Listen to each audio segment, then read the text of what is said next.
කුරුසයයි අපි සලකන්නේ නින්දා අමාරුකම් වේදනා කරදර වේ.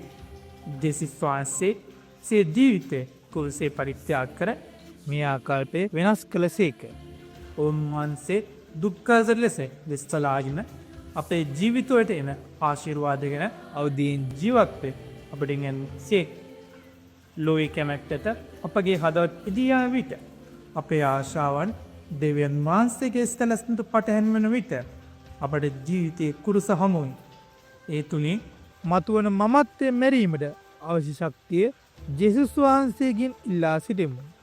ජේසුස් වහන්සේගේ මරණය හුදෙක් නිකරලේ සිදූ මරණයක් නොවී ඒ තුළින් අපට ගැලීම අත්වූයේ උන්වහන්සේ සමවේදනා තුළ දේව කැමැත්ත සොයාගත් නිසා. අපත් මෙම ස්ථානයේදී අපගේ දුක් වේදනාවල සැඟවීමකි වරප්‍රසාද හඳුනා ගැනීමට අවශ්‍ය වරම් අයද සිටිමු.